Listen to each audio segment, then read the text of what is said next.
Felicity from Get Your Rock Out, and I'm here talking to Jon Gomm. How are you doing? Yeah, I'm not bad. I'm very excited to be here. It's my first time at Download, so yeah, it's awesome. Wow. And your hand, like, really kindly crouching down a little bit for me, just so that this is, we're more on a level. So I think that, yeah, you're obviously a very, very nice man. So thank you for that. It's good. I feel like less like on mid-joke when you do that. Okay. Yeah, no. Oh, I didn't mean to. I hope I'm not patronising you. I didn't want to go too far. You didn't go too far, you see. No, not it's all very well being a gentleman, but then, you know. So brilliant. I mean, you're just coming to the end of like a solo acoustic UK tour now. Yeah. So how's it been? Has it been a good tour?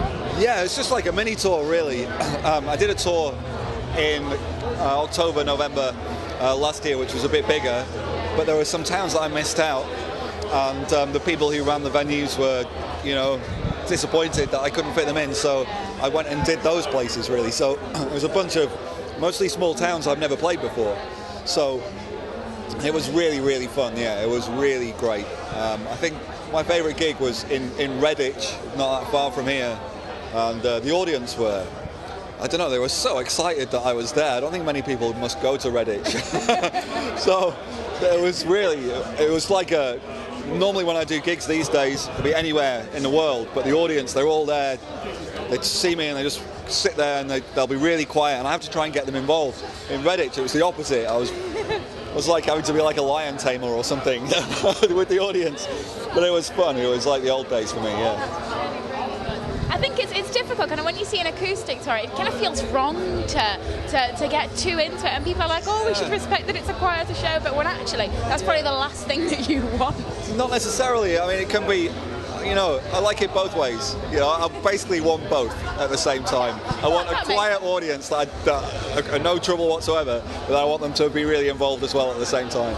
So yeah, that's basically what you want, which doesn't exist. So moon on a stick kind of time. Yeah, exactly. Yeah. And of course, we are here at Download Festival. Yeah. I mean, have you actually had a chance to do much apart from this today? No, I've just been wandering around the site a little bit and. You know, done a few interviews and stuff, and that's it. I met Satchel from Steel Panther. Yeah, he didn't have a clue who I was. I was most disappointed. Oh, that's always really sad. Yeah, it was sad. But, you know, it's like, you know, Passion Flower, have you seen Passion Flower? He's like, passion fruit? What? You know? But he was genuinely really, really lovely. And he smells amazing as well. I think it must be the hairspray. He smells fantastic. Just sniffing him. No, you couldn't. He wafted. He just wafted. I wasn't intentionally trying to smell him. So maybe he was trying to discourage conversation because you were just standing there like sniffing his hair. Yeah, maybe. People maybe. get. No, he smelled good. It's great. That's a good accolade, right? Yeah. So brilliant. And like you tend to kind of avoid the more corporate style festivals. Yeah. But you're here at Download, and a lot of people have said it has turned quite corporate. While a lot of people also say it stayed true. It's funny, right? Because when I'm within my own world, my own idiom, I can avoid the corporate world, right, really easily. It's really obvious to me what is corporate and what isn't. But when I'm overseas, it's really hard. And when I'm venturing into a different musical territory, like I'm playing at a metal festival, and I don't know anything about the metal industry. I know about metal music, but I don't know about the industry. So I don't really know that background. But yeah, this is unusual for me. But I just wanted to do it when they asked, because I just love metal audiences, because it's like the warmest, most friendly, loving audience. As long as they don't hate you and throw bottles of piss at you. Yeah, let's hope for no bottles. Let's hope that doesn't happen, but generally in my experience they're really kind of loving and warm audiences. I know that's not a very metal thing to say. It's true though, it's totally true. It's like this big happy family, and I just really wanted to be a part of it, so I'm just moonlighting for a day. But yeah, I'm on the Jägermeister stage. It's appalling to me. None of my stuff that I've put out, I'm just calling it the acoustic stage.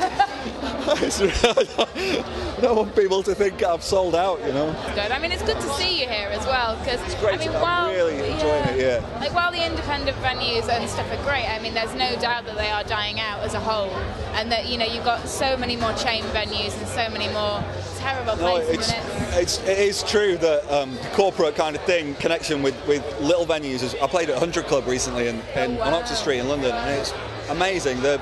The atmosphere, it's like it's haunted with musical ghosts, that place. It's fantastic, and that's kept alive. I can't remember who the sponsor is, but it's kept alive by a corporate sponsor now. It would have gone under if it wasn't for that. So, you know, it's the world is changing. I have to try and become more flexible in my attitudes. It's good that you're here, even if you don't necessarily like the fact that you're here. No, I really do. I think a lot of people are really happy to be able to see you here. I'm really excited. I'm quite nervous about the gig. Really? I don't normally get nervous, but yeah, I'm going to be nervous, especially at the start. What is it about it that's kind of brought the nerves on this? It's just, I don't know. It's just I'm way outside of my comfort zone, I think. So, yeah. Okay. I mean, in what way? A kind of audience size, an audience type, festival type. Things. So, it's probably going to be. I hope it's going to be a bigger audience than I would normally have. I hope so. It's going to be, you know, a completely different crowd of people than I would normally. I'd get, you know, some people who might be in this crowd, but it's like as a whole entity, it'll be a different experience, and I don't know really what it's going to be like. So it's just a little bit of fear of the unknown. So I'll be a little bit nervous, but that's good. It feels great because it, you know, get the adrenaline going. Yeah, I hope so. Yeah, I hope so, because sometimes I do so many gigs, and I'm quite good at doing a gig because I've been doing it for like so many years, and I do hundreds of them all over the place. So I don't really get phased, and if you're not careful, you have to be really careful that you don't start going through the motions, and people do that, and you have to be really careful. So you have to kind of get yourself keyed up before the gig. But with this one, I won't have to do that because, you know, you're already there. Yeah, I'm already there. So there you go. And like the next kind of few months and stuff, what does it hold for you? What's the plan? Going to Canada for a tour in a few weeks, and other tours I've got this year. I think I'm doing a tour in the Middle East, starting in Turkey, and then I think I'm going to Beirut for a gig. This year so far I've been to Africa, I went to Brazil, so I travel all over the world. It's absolutely exhausting, you know, but it's a lot of fun. It really is a lot of fun. So I'm really lucky that I get to do that, you know. Really lucky. So an exciting few months ahead. Always. It always is. Well, it's been such a pleasure to chat to you. It really has. Feel free to edit out all the Jägermeister stuff. Oh no, I think we can keep that in there. But no, it really has been a pleasure. And yeah, we'll hopefully look forward to seeing you somewhere very soon. Awesome. Thanks for having me.